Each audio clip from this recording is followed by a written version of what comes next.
দেখো, ব্যাংক সমন্বয় বিবরণী আমরা কেন করি? ওই মালিক আছে, আমার কাছে এসেছে, আইসা বলে যে ম্যানেজার সাহেব দেখেন যে আমাদের ব্যাংকে কত টাকা আছে।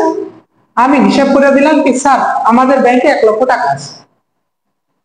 নগদ বই মোতাবেক, নগদ বলতে ব্যবসা, ব্যবসার হিসাবে, ব্যবসায়িক হিসাবে 1,00,000 টাকা ব্যাংকে আছে। এখন মালিক যে ব্যাংকের কাছে আবার হিসাব পেল যে স্যার দেখেন কি প্রতিষ্ঠানের নামে কত টাকা ব্যাংকে জমা আছে। ব্যাংকের মালিক একটা হিসাব দিয়ে দিল, কত টাকা দিল তা আমরা জানি না। এখন আইসা দেখি আমি বললাম 1,00,000 টাকা আছে। কত টাকা? 1,00,000। মালিক যাই দেখে কি ব্যাংকে ওই 1,00,000 টাকা নেই, হয়তো কম অথবা বেশি আছে, যে কোনো একটা থাকতে পারে। আমার সাথে, আমার হিসাবের সাথে ব্যাংকের হিসাব মিলে না।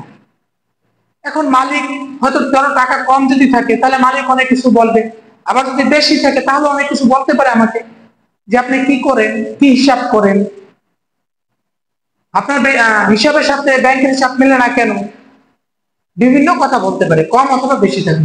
আপনি কি টাকা কি এখান থেকে চুরি করেন না কোনো জায়গায় কিছু করেন, এরকম বিভিন্ন কথা বলতে পারে।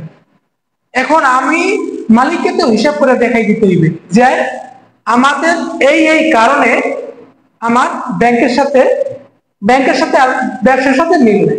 দেখো কি কি ওই কারণগুলো কি কি ওইগুলো দিয়ে দেওয়া আছে।